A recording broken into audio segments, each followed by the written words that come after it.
Boa tarde. Muito obrigado aí por comparecerem. Acho que a gente tem demandado muito vocês, mas nós precisamos que isso aconteça dessa forma. É importante que a gente tenha a possibilidade de passar informações para a população sempre que necessário. E acho que nós estamos fazendo uma coletiva por dia, né? Frente à situação que nós estamos vivendo. É bom que seja assim, conforme já falei, e acho que cada vez mais a gente consegue apurar o comportamento do vírus, como ele trabalha, como ele tem se comportado e como que nós podemos enfrentá-lo. Acabamos de sair de uma reunião do Centro de Contingência, onde estamos discutindo questões técnicas a respeito do enfrentamento do vírus. Foi é muito importante que a gente se baseie nestas possibilidades de atuação técnica para atuar com o vírus, e não atuando de forma empírica e reativa, e conforme ele vai se comportando. Eu queria passar para o professor Davi. Hoje nós temos vários, pelo que eu estou vendo aqui, vários serviços de imprensa, e vamos dar uma ordem aqui no sentido de responder as perguntas que vocês tiverem. Muito boa tarde, muito obrigado a todos. E o objetivo desta coletiva e único é informar, infelizmente, o ocorrido primeiro óbito aqui no estado de São Paulo. Então, é um morador de São Paulo, homem com 62 anos de idade, tinha como comorbidades diabetes e hipertensão, foi internado no hospital privado e o diagnóstico de coronavírus foi feito também por um laboratório privado. Ele foi internado na UTI no dia 14/3 e veio a óbito ontem, 16/3, e não tem histórico de viagem. Nós fomos informados oficialmente deste óbito, hoje, oficialmente com os dados, às 10h30 da manhã, e por isso o motivo dessa coletiva. Eu quero acrescentar que nesse mesmo serviço existem 4 outros óbitos e que ainda estão sendo investigados quanto ao agente causal. Então, assim que nós tivermos as confirmações, sendo ou não coronavírus, nós vamos informá-los do diagnóstico etiológico. Então, neste momento, ocorreram 5 óbitos nesse mesmo hospital, um já confirmado por conta do coronavírus, e os 4 outros nós aguardamos informações. Não vou falar o nome do hospital, vocês já sabem, mas aqui nós temos uma regra de não revelar nome de entidades privadas. Quando for público, evidentemente, faremos isso. A cidade de São Paulo, nós faremos. Já tem um vídeo circulando, o hospital decidiu fazer isso, então tem vídeo, tem áudio, está tudo circulando. Mas nós, aqui, o secretário decidiu que nós vamos falar de instituições e não vamos revelar nome de pacientes, é óbvio, por uma questão de ética. Eu preciso dar mais um informe, esse de absoluta relevância, eu preciso muito do apoio de vocês. Os nossos bancos de sangue estão praticamente sem sangue. O banco de sangue que está hoje com a melhor condição tem sangue para uma semana. Isto é extremamente grave, entendendo o momento e o que virá pela frente. Então, por favor, que nós consigamos comunicar com a população esta necessidade. E a grande reflexão, que esse é o problema. O indivíduo não está doando sangue porque ele tem medo de pegar o coronavírus onde ele vai doar sangue. Não é isso. Se tem um lugar que está protegido, é o banco de sangue, que tem todo o requinte técnico de proteção ao doador e, eventualmente, em outras situações, até de transplante de medula. Então, é um ambiente totalmente seguro. A população, novamente, como sempre, precisa contribuir doando sangue aos diversos bancos de sangue de todo o estado de São Paulo e aos diversos hospitais. Josino, Rádio Bandeirantes. Por favor, diga para quem é a pergunta. Oi, tá oi, bom? oi. Obrigado. Oi, boa tarde. Boa tarde a todos. Estamos ao vivo na Rádio Bandeirantes. Doutor Davi Wip, por favor. Esse homem que morreu de 62 anos, quando ele contraiu o coronavírus? E uma outra pergunta também, em números oficiais, quantas pessoas aqui em São Paulo estão em estado grave? Deixa eu responder ao contrário, que isso foi um problema que nós enfrentamos hoje. Esta pandemia, ela afetou no primeiro momento a rede privada, que é a rede conveniada e hospitais privados.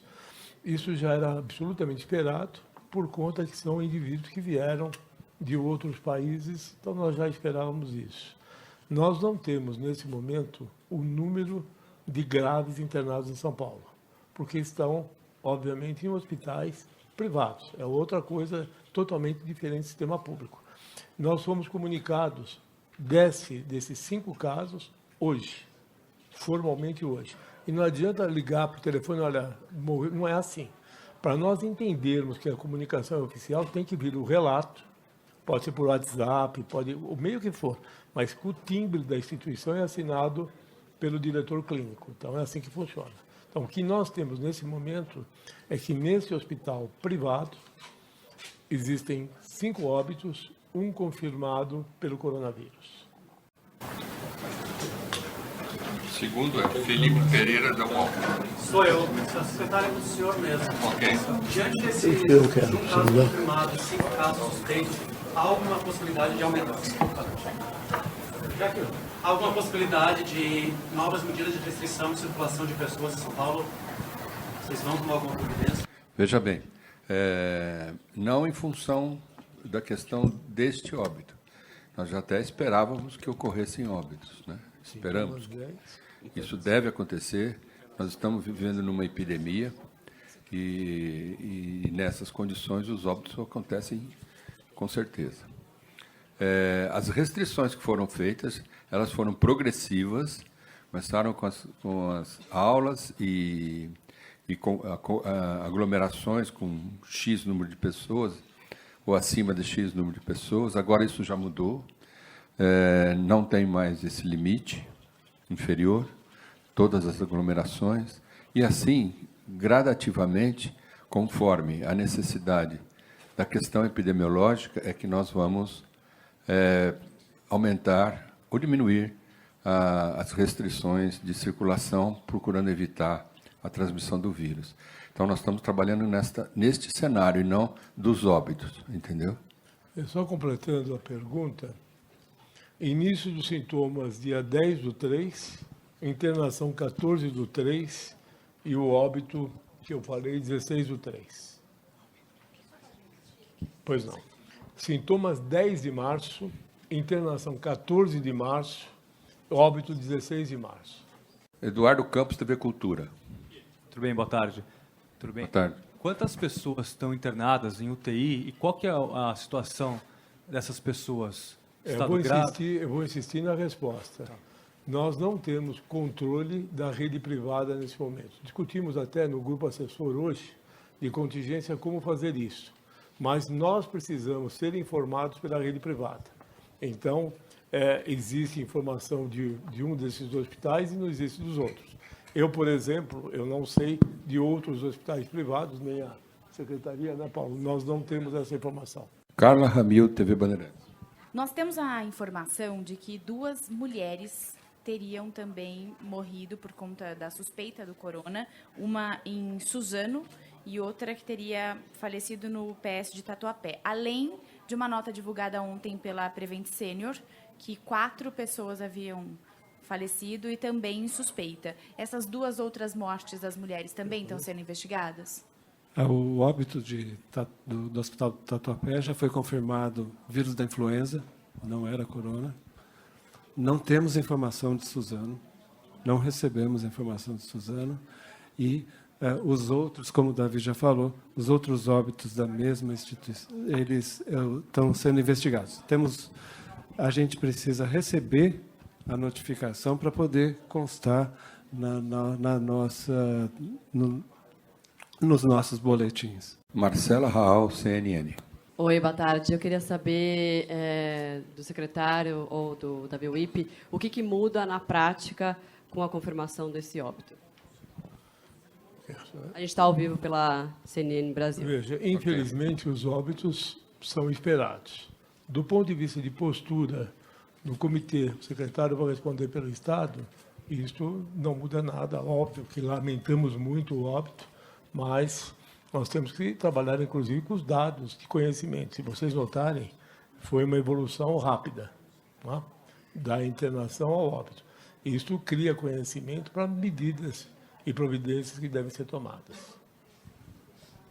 Como se tratou de um óbito comunitário, acho que isso nos leva a reforçar as medidas de prevenção, as mesmas que o doutor Davi vem falando diuturnamente para toda São Paulo, todo o estado de São Paulo. Então, nós temos que reforçar cada vez mais essa questão das medidas de prevenção, principalmente por se tratar de um óbito comunitário. Acho que... Uma coisa para completar o secretário primeiro, lastimar muito o óbito e a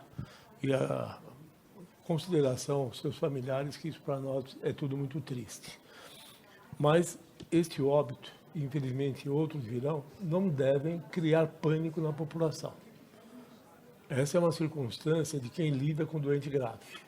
Não é? E muitas vezes a gripe se torna uma doença grave, à semelhança da influenza.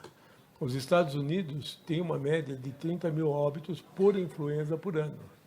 Esperamos que não tenha mais nenhum óbito em São Paulo. Mas a contingência de cuidar de doentes graves implica em ter perdas. Então, isso não muda nada no Estado, da forma de entender a pandemia, e não deve chegar à população como algo inesperado e criar uma situação de pânico, porque não é assim. A outra coisa que eu queria considerar, que infelizmente esse óbito se enquadra naquilo que nós já sabíamos. Um homem de mais de 60 anos com comorbidades. Eu já falei, mas falo de novo. Ele era um diabético e um cardiopata. Bruno Ribeiro, do Estadão. Doutor Davi, eu queria insistir num tema tratado na coletiva de ontem. Até diante dessa resposta do senhor de não ter o número exato dos doentes em estado grave e tal, que é a história do teste. Tem algum avanço nisso? Eu queria que o senhor explicasse um pouquinho melhor, se for possível, a dificuldade do Estado fazer os testes em todo mundo e se fazer esses testes não ajuda a ter um diagnóstico mais claro da situação como um todo. Eu vou trazer primeiro o que o grupo, eu ia deixar para outro momento, mas o grupo acabou de discutir, esse grupo que eu coordeno, que presta assessoria ao secretário-governador. Nós entendemos que é adequado tentar ampliar os centros de diagnóstico. Isso tem uma missão para 4 do grupo, para avaliar esta possibilidade. Mas eu insisto no que eu venho falando. Existe o mundo ideal, existe o mundo real. O mundo ideal, todos nós queremos, fazer exames para todo mundo. Isto não é real.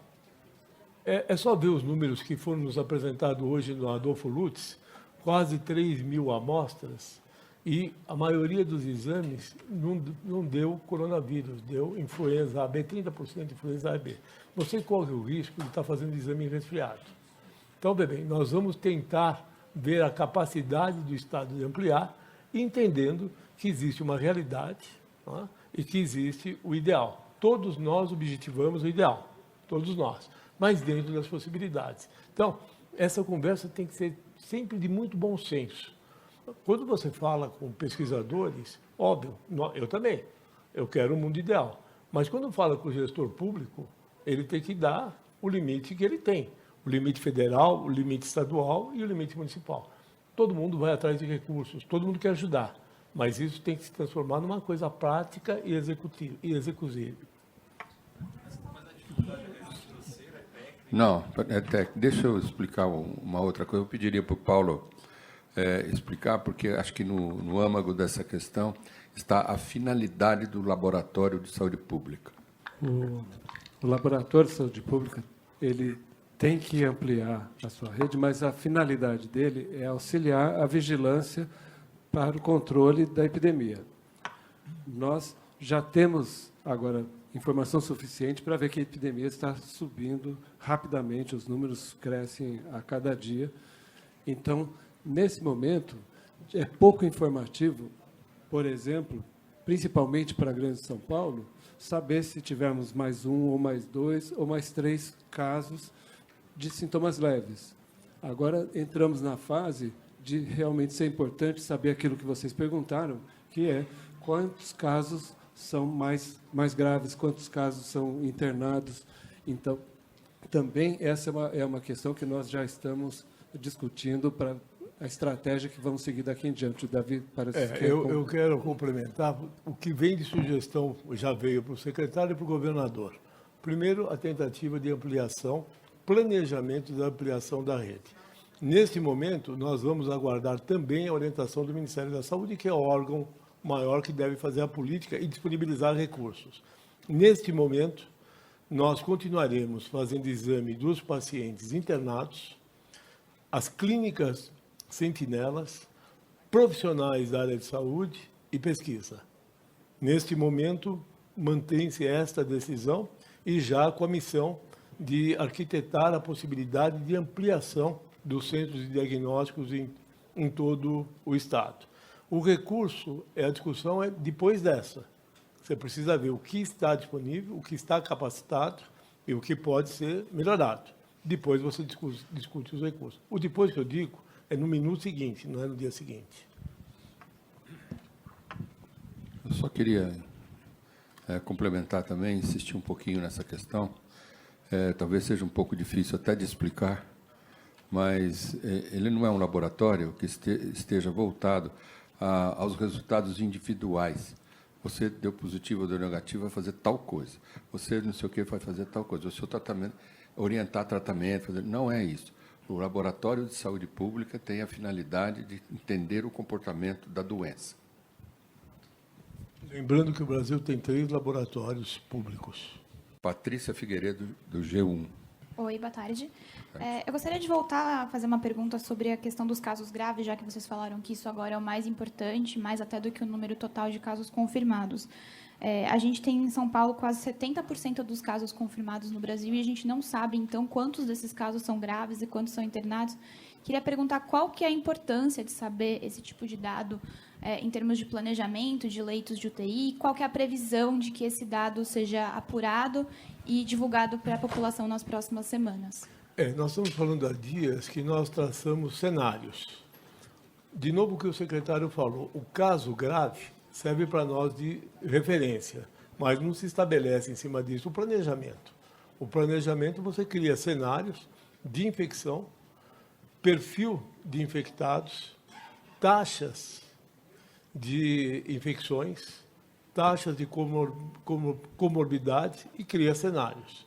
Então, em cima dos cenários, nós, desse grupo, oferecemos ao secretário que faz o planejamento em cima das necessidades do Estado.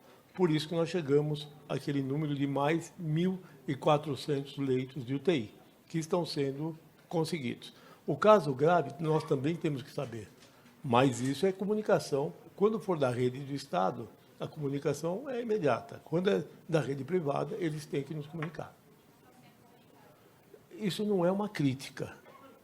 Isso é assim mesmo. Isso acontece desse tipo. Desculpe.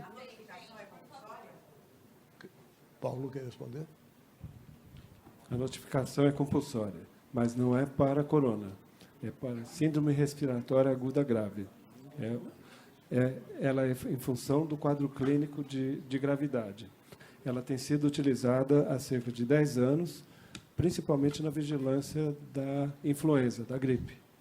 E agora o Ministério está adaptando para que a gente possa utilizar para a situação do corona. Então, nós viemos utilizando um sistema de notificação para o corona, que era muito voltado para os casos leves. E agora nós estamos iniciando o uso de um outro sistema para os casos graves.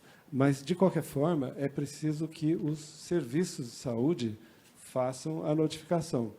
Como eles têm um tempo para fazer a notificação, ela não chega para a gente em tempo real. E, então, há algumas questões técnicas que nós precisamos e estamos resolvendo para que esse sistema seja eficiente. Uma coisa que eu acho que responde a todos vocês. Nós soubemos desse falecimento hoje pela manhã. Com este falecimento, nós soubemos da etiologia. Não havia o diagnóstico etiológico feito anteontem. Então, eu falei agora, tem 4 casos graves, mortos, 4 falecidos, no mesmo serviço, que nós não sabemos se foi ou não pelo coronavírus. Então, como é que você notifica se você não tem um agente causal? Então, foi comunicado a partir do momento do falecimento e do agente causal. Os outros 4 são 4 falecimentos que podem ter sido de outro vírus. Então, não dá para fazer essa ação e reação tão imediata. Precisa do diagnóstico etiológico. Eu não tenho aqui os dados, depois a assessoria pode até passar. Nós não temos ainda, mas depois pode passar. Mas pelo perfil do hospital, provavelmente. Isabela Leite, da Globo News. Oi, doutor, boa tarde. A gente está ao vivo na Globo News também. Eu queria fazer um pacote só para entender melhor esse monitoramento dos 4 mortos. Eles estavam internados no mesmo hospital que essa morte já confirmada por coronavírus, mas os exames também foram feitos nesse hospital, porque tinha uma informação que o exame foi feito em um hospital, mas ele estava internado em outro. E se tem outras mortes também suspeitas? Vocês já pediram para fazer o exame de coronavírus desses 4 mortos e de outras mortes suspeitas aqui, não só em São Paulo, mas todo o estado? Na verdade, é uma rede hospitalar. Então, mais de uma unidade. Só que eu não sei te dizer se os 4 estavam num hospital da rede hospitalar ou em outro hospital desta mesma rede hospitalar. É uma rede que tem vários hospitais na cidade de São Paulo. O que eu conversei no primeiro momento é que eles estavam... o que estava discutido entre eles, e foi comunicado de uma forma quase informal, que eles iriam concentrar todos os pacientes numa unidade. Mas isto é uma comunicação que essa rede hospitalar fará depois dessa entrevista. Existem os laboratórios dos hospitais, que atendem casos graves ou não, ou sejam hospitais secundários ou não. Em geral, quando um hospital tem atende casos graves, ele busca algum certo apoio em outros hospitais, às vezes até de laboratório. Então, eu tenho um laboratório dentro do meu hospital, mas eu preciso de um apoio do laboratório do Davi UIP. Então, eu vou ao Davi e ele me apoia nesse sentido. É isso que aconteceu também. Uma outra coisa, por isso essa notícia. Uma outra coisa interessante, tem vários hospitais que terceirizam para o mesmo laboratório. Então, isso acontece na rede privada. Esse hospital não divulga. Quem divulga é o hospital onde está o paciente. O outro é apoio, entendeu? É assim que funciona. Todos fizeram. Todos. Assim que ficar pronto e nós soubermos, nós vamos divulgar. Sim. Que nós saibamos da rede particular, sim. Nós não temos nenhum dado. Teve um caso divulgado no Hospital do Estado, que é Taipas, mas também não tinha confirmação. Isso. Taipas, tem um outro também que já foi descartado, que vinha do Hospital do Tatuapé, andou circulando a notícia de um óbito no Hospital do Tatuapé, também era influenza. Então não tem ninguém grave na rede pública? Tem. A gente tem os números dos nossos hospitais, mas da rede pública, da Secretaria de Saúde. Então, é um número que a gente prefere contabilizar melhor para poder passar para vocês a informação. De forma geral, ele segue aquele padrão que o doutor Davi já disse. Se nós temos cerca de 160 casos confirmados no Estado, 80% são leves, 20% são pessoas que precisaram ser internadas, e dessas, 1/4 representando 5% do total, são casos mais graves. Então, de 160, a gente tem cerca de 30 casos no Estado. Tainá Falcão, da Record. Doutor Davi Wipp, eu vou voltar na questão das restrições.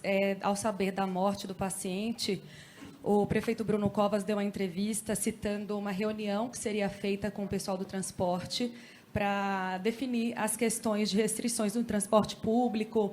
O Rio de Janeiro anunciou ontem a redução da frota pela metade. Isso já é necessário aqui em São Paulo?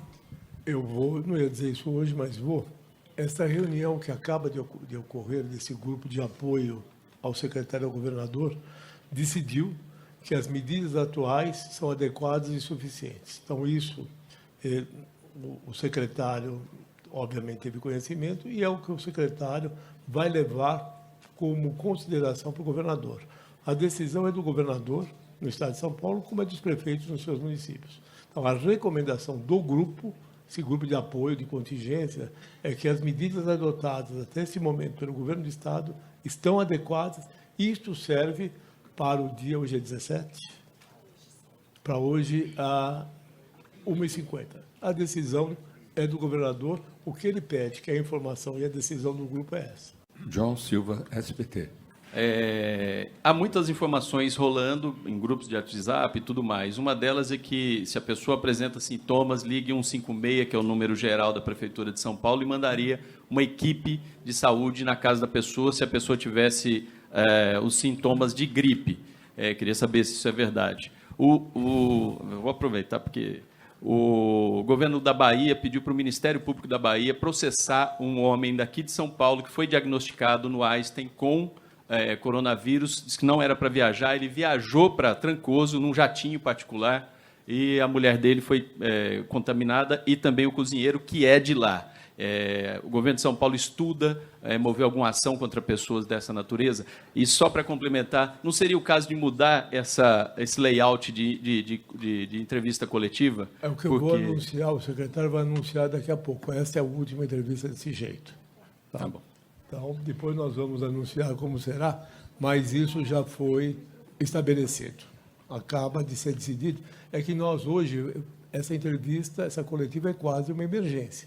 Em cima de um fato novo, não deu para preparar como vai ser daqui para frente. Mas vocês têm absoluta razão, isso já está resolvido. Eu que o digo. Não foi respondido. Não. E a questão do paciente que foi para a Bahia, se pode... Primeiro, a decisão do 56 é da Prefeitura. O secretário... Não, mas ele falou da Prefeitura de... O secretário do município, Edson Aparecido, ele não conseguiu chegar até agora, mas porque ele está num outro compromisso. Mas o secretário, seguramente, depois vai responder as coisas que cabem à Prefeitura e aos municípios de São Paulo. É só saber se isso é fato ou não. Eu não tenho conhecimento. A Prefeitura vem trabalhando de forma muito alinhada com a vigilância do Estado, com os procedimentos da vigilância. O caso precisa ser notificado pelo serviço para que a equipe de vigilância vá até lá. Então, do ponto de vista da vigilância, eu acredito que isso não seja verdadeiro. Pode ser que seja verdadeiro do ponto de vista de cobertura de serviços de saúde da Prefeitura. Agora, eu pediria para vocês não utilizarem informação de WhatsApp, né? Eu acho que, assim, circula cada vez mais coisa no WhatsApp que realmente deixa a gente sem poder trabalhar, até para poder ter que responder essas histórias que surgem no WhatsApp. E essa coisa de você impor para o indivíduo restrições pessoais, do ponto de vista de poder jurídico, é uma coisa desse poder. Tá? Nós, ainda no Estado, não discutimos isso. Daniel Lian, do Jovem Pan. Aqui, estamos ao vivo também na Rádio Jovem Pan e na TV Jovem Pan. Eu gostaria de perguntar aos senhores em relação à evolução do caso, que foi muito rápida.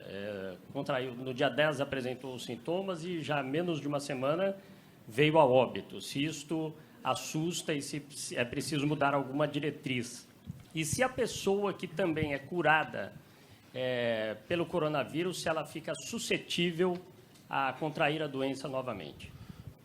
há poucos minutos, o professor Carlos, que é professor titular da Universidade de São Paulo, apresentou para o grupo o protocolo de assistência ao paciente coronariano.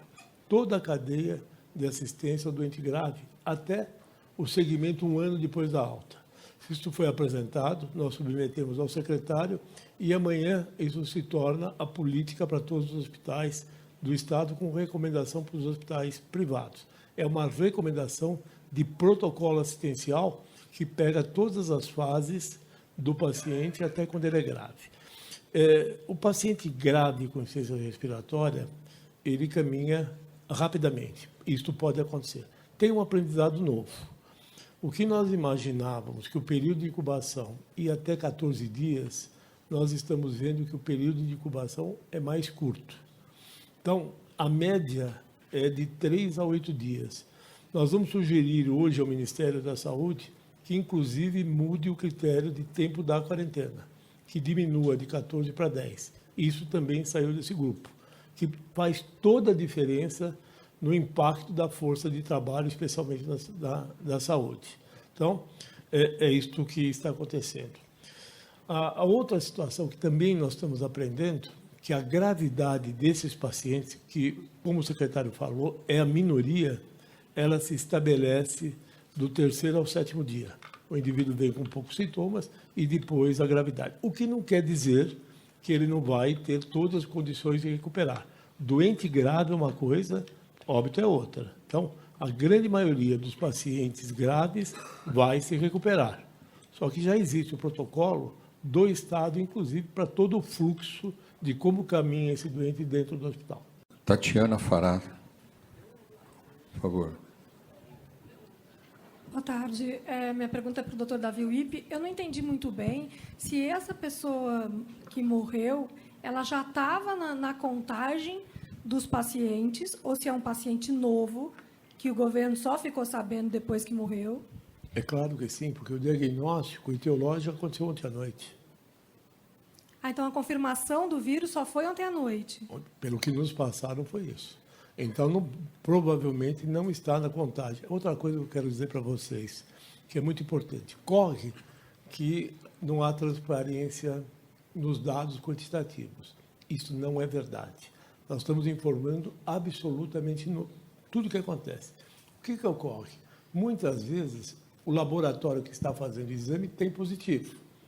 Então, tem um sistema. Na hora que ele tem positivo, ele comunica às instâncias superiores até que acaba num relatório de Estado que vai dar para o Ministério. Então, não dá para contar diagnóstico positivo de laboratório e o dado da vigilância epidemiológica. Tem um tempo até isso. Este caso especifica muito. Nós fomos informados hoje, oficialmente, e o diagnóstico, segundo a informação que nós recebemos, ocorreu ontem à noite e não deve constar desse número de casos do Estado. Eu queria perguntar para o Dr. Davi e para o secretário German sobre a questão dos médicos que estão atendendo essas pessoas com casos suspeitos. Qual que é o procedimento do governo, se eles estão sendo monitorados, porque em outros países vários desses profissionais estão adoecendo e está sendo um problema grave. E entender se o governo pensa em isolar algum hospital em alguma ocasião para isso, como tem sido feito em alguns outros locais. Nós estamos muito preocupados com os profissionais da área de saúde, individualmente quanto a cada um deles, e em conjunto, porque é a nossa força de embate. Então, existem recomendações muito claras de proteção do profissional da área de saúde e novos conhecimentos. Hoje tem conhecimentos muito claros que a transmissão não se faz só por gotícula. As excreções e secreções podem contaminar. Então, as regras de proteção têm que ser muito rígidas e seguidas rigidamente pelos profissionais da área de saúde. E quando eu falo profissional da área de saúde, são todos eles, a cadeia inteira, desde o pessoal da higiene, passando por todos os técnicos, enfermeiros, médicos, é todo um procedimento que tem que ser muito bem seguido. Isso está estabelecido. Agora, cabe ao profissional da saúde, para sua proteção, observar isso de uma forma mais rigorosa. É até cansativo, porque você lava as mãos, você põe a luva, você lava, tira a luva, lava as mãos, põe o óculos, lava as mãos. É um contingente de ações rigorosíssimos que deve ser observado. Óbvio que o profissional da área de saúde ele está instruído e deve obedecer isso rigidamente. Quanto ao hospital, isso é uma discussão que nós estamos tendo com o secretário, do ponto de vista que existem hospitais hoje que estão, inclusive, prontos, sem utilização, talvez no decorrer eles possam se tornar hospitais, especialmente leitos de UTI, com o objetivo de enfrentar essa pandemia. Elisa Martins, do O Globo. Boa tarde. Eu queria voltar um pouco no primeiro óbito, no caso. Doutor Davi, o senhor falou que ele começou a apresentar os sintomas no dia 10 e foi internado dia 14. A gente tem sempre ouvido nas coletivas que as pessoas não corram para o hospital ao apresentar os sintomas e tal. Mas, nesse caso desse paciente, será que se ele tivesse ido antes, considerando a idade dele, se ele tivesse ido mais cedo ao hospital, ou de acordo com os sintomas que ele observava, ele não teria tido mais chances de sobreviver? Eu, obviamente, não conheço esse caso, mas vocês me ouvem falar todos os dias, desde o primeiro dia, quais são os momentos e os motivos que ele deve procurar o hospital. Eu falo isso reiteradamente e insisto que na população mais vulnerável, essa atenção tem que ser redobrada. Nos indivíduos com mais de 60 anos, com comorbidades, a atenção redobrada e a procura mais precoce.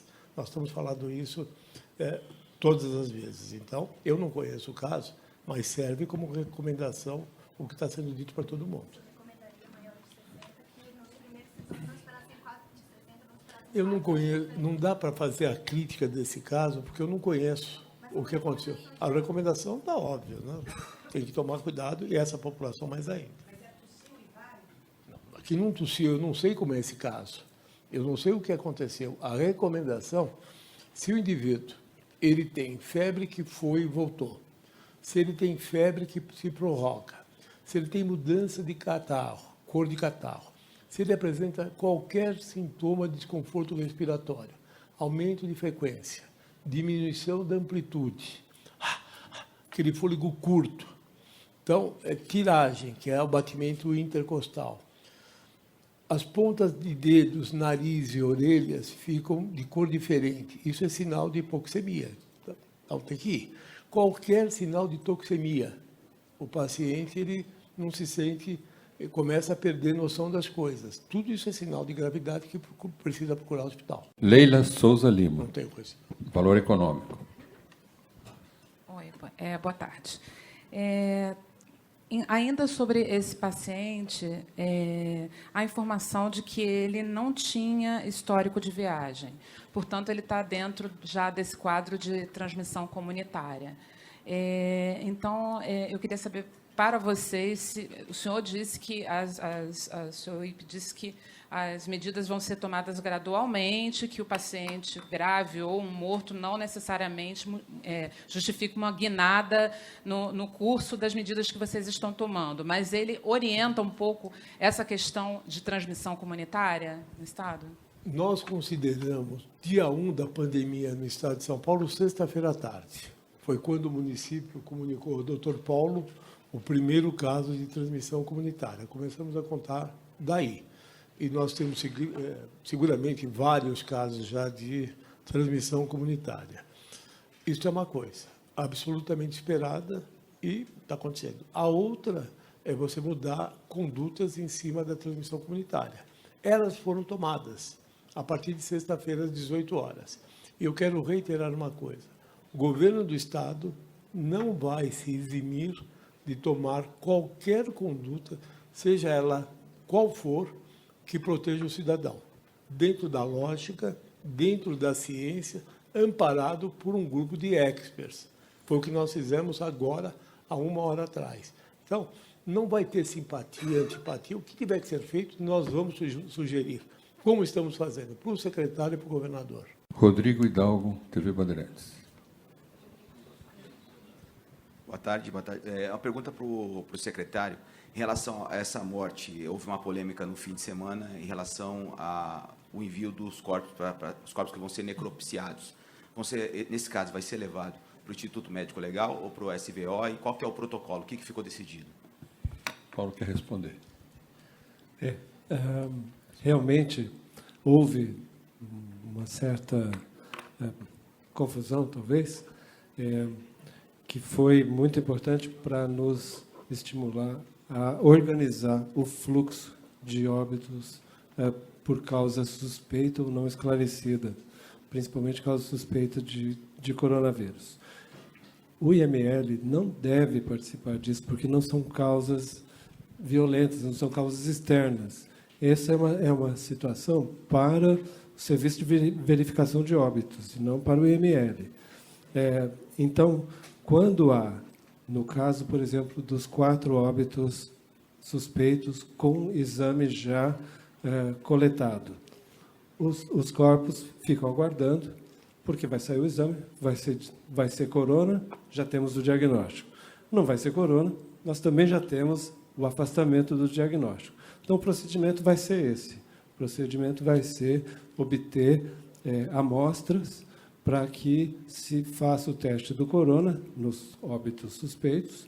E, se for corona, não precisa ser feita uma necrópsia, porque já tem o diagnóstico. E, se não for corona, segue os procedimentos normais. Inclusive, a nota técnica que vai sair, se não sair hoje, sai até amanhã, ela também orienta sobre o transporte do corpo, sobre o que precisa ser feito, os cuidados para o transporte do corpo de uma instituição para outra. Essencialmente, colocar o corpo em um saco plástico, fechar o saco plástico e limpar o saco plástico externamente com álcool, que é um desinfetante extremamente eficaz para o coronavírus. São 2 horas. Eu tenho mais 2 serviços, 2 veículos. Eu vou estender o suficiente para atender os 2 e aí terminamos. Caco Barcelos, TV Globo.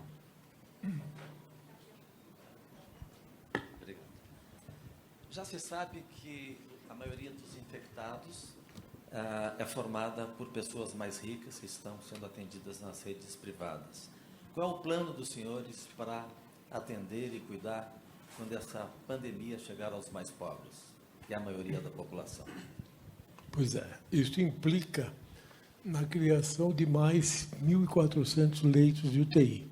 No primeiro momento, nós estamos vendo, o secretário vai detalhar, que vai ser possível talvez até criar mais leitos. Porque qual é o problema desse doente grave? É a hora que ele vai para a UTI. Qual é o estrangulamento do sistema? É o paciente de UTI. Então, a criação imediata desses leitos. Então, esse grupo que assessora o secretário já estipulou o primeiro número 1.400 e vai atualizar a cada tempo. Você tem toda a razão. Este primeiro momento impactou nos serviços privados, mas é questão de dias, horas para impactar no sistema público. Nós estamos nos preparando para adicionar aos 7.200 leitos de UTI mais 1.400 leitos no primeiro momento. Porque, voltando às origens, são 80% dos casos não precisa de um atendimento hospitalar. Ele fica em casa. Esses 20% é que vão para o hospital, uma parte deles precisa de terapia intensiva. Quando ele entra para terapia intensiva, em geral, ele está com uma síndrome respiratória, e aí ele precisa de respirador. Então, foram feitos os cálculos e o tempo de permanência que cada paciente ficaria dentro de uma terapia intensiva. Nós estamos calculando que a gente, com 1.400 leitos, consegue atingir as necessidades que estão apresentadas para os cálculos atuais. Assim que nós vamos trabalhar. Uma outra, complementando a resposta, acabamos de aprovar no comitê o fluxo de doentes graves em ambiente hospitalar. Foi submetido, nós aprovamos, e amanhã a Secretaria de Estado divulga por telemedicina, é isso, Paulo? Divulga para todos os hospitais estaduais qual vai ser o fluxo de doente grave em todos os hospitais estaduais. Horace Lara, da Globo. Boa tarde. Doutor Davi, 2 questões que ficaram. Uma questão, mas com 2 tópicos que estão ficando desde o final de semana: ibuprofeno e crianças. E, doutor Paulo, a resposta do senhor em relação à internação, ela para a gente aqui não ficou muito clara. O senhor fez uma conta de 160 por 5% e falou que são 30 casos graves. Afinal de contas, quantos casos graves realmente nós temos internados nesse momento? Eu não posso te dar um número exato nesse momento, infelizmente. Ela é aproximada e pelas informações que a gente recebe dos nossos hospitais e dos hospitais privados, é aproximadamente isso. Se você quiser um número... Não, eu estou falando que é em torno de 5% dos casos confirmados. 160. Isso. Que também é um número que vai sair daqui a pouco para o Ministério da Saúde. Então, eu estou passando números aproximados. O que eu falei é que, nesse momento, não faz mais muito sentido nós ficarmos com o número exato, 661, 662... A outra pergunta sobre crianças, nós fomos surpreendidos ontem com a declaração da OMS de crianças, por conta que não existe um trabalho publicado até agora que coloque as crianças no patamar de idosos e pacientes mais vulneráveis. Então, houve a declaração, nós estamos atualizados, trabalhos científicos de 1 hora atrás. Então, são duas coisas diferentes. Uma, imaginar que as crianças vão ser infectadas e pode ter casos graves. Isso pode em qualquer epidemia, em qualquer doença. Isso é real. Mas, do jeito que foi colocado, deu a impressão de taxa semelhante aos doentes de mais idade e com comorbidade. Não é isto que nós estamos vendo e não é isto que os trabalhos científicos relatam até agora. Então, o espanto de vocês foi o nosso. Nós revisamos tudo que está publicado e é muito diferente você falar de morbidade, de letalidade e mortalidade. Você tem que trabalhar com taxas. Não tem um trabalho que mostre a taxa de crianças semelhante à taxa de adultos, nem perto disso. O ibuprofeno é assim. Todos nós, médicos clínicos, evitamos de receitar anti-inflamatórios a partir de uma idade, especialmente quem tem outras comorbidades. Você evita. Nesse caso específico, tem um trabalho onde aponta uma outra situação, que este anti-inflamatório facilitaria pelos seus receptores a entrada do vírus na célula. Isso precisa ser comprovado ainda. Para encerrar, eu gostaria de passar uma informação relevante para vocês, embora vocês já saibam, e eu queria dividir aqui com o Dimas e com a Helena a questão da vacinação. Bom, eu vou dar início aqui. Nós vamos dar, já estava determinado, já estava organizado, como todos vocês já sabem. Nós vamos estar realizando a nossa 22ª campanha nacional de vacinação contra o vírus influenza.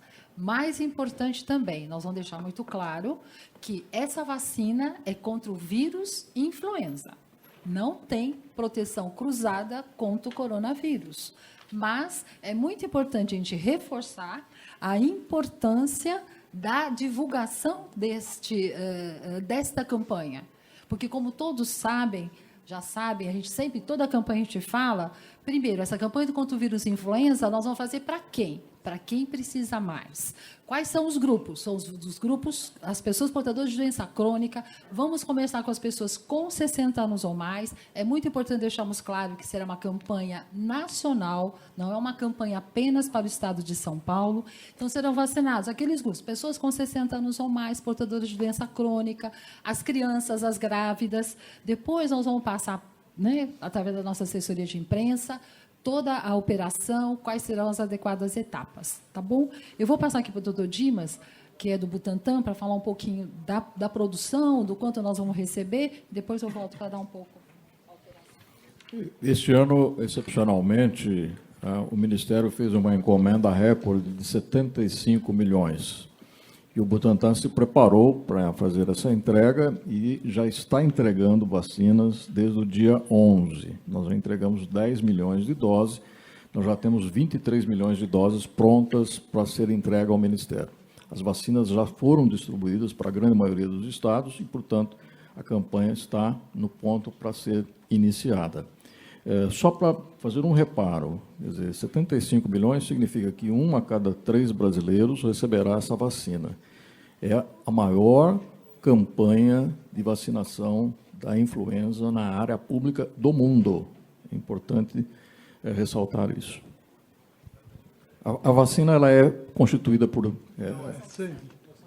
Doação de sangue. Sim, mas eu só vou fazer uma observação. A vacina, é importante dizer o seguinte, ela é constituída por vírus mortos, quer dizer, ela não tem efeito nenhum em relação a efeitos colaterais, assim por diante. Em relação à questão da doação de sangue, nós temos um levantamento de todos os hemocentros do estado de São Paulo, e o que tem mais sangue tem estoque para uma semana. Desde já o fim da semana passada, a redução da taxa de doação gira em torno de 20%. E, portanto, nós estamos muito próximos de uma crise de abastecimento que vai, de uma certa forma muito grave, impactar o funcionamento dos hospitais, porque já tem pacientes lá precisando de sangue, e isso vai continuar acontecendo. Então, nesse momento, nós estamos reforçando a importância da doação e tomando algumas medidas para que essa situação crítica, de fato, não venha a acontecer.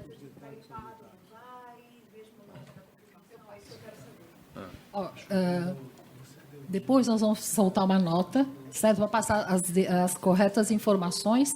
Mas lembra, doação de sangue, qual é a questão? Né? A pessoa não pode estar com febre, não é? Não pode estar imunodeprimido, fazendo uso de quimioterapia, radioterapia. Não é? Então, temos aquelas questões, né?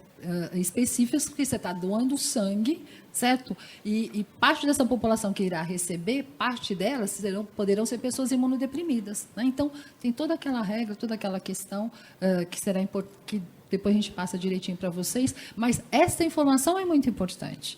Que informação? A importância, por conta dos estoques nossos, né, a importância da gente estimular e colocar a importância da manutenção da doação de sangue. 162 casos confirmados, 154 na capital e os demais na Grande São Paulo. 62 ou 72? 162 total, no estado. 154 na capital. Os demais na Grande São Paulo, em vários municípios. São 8 municípios com caso confirmado na Grande São Paulo. Eu queria chamar a atenção para o que aconteceu no domingo. Nós publicamos esse resultado no começo da tarde. Alguns veículos deram esse número no começo da tarde. Às 7 horas da noite, eu olhei no G1, tinha um número maior. Eu olhei na Folha de São Paulo, tinha um número ainda maior, porque o Ministério tinha aberto o acesso, em tempo real, às notificações que a gente vai enviando para o Ministério. Por isso que eu insisti que a questão do número exato, ela é muito relativa, depende da hora do dia que vocês perguntam. Então, a gente, nesse momento, tem notificados para o Ministério 162 casos. Pode ser que no fim da tarde entrem mais. Isso o sistema vai trabalhando e eles vão atualizando lá.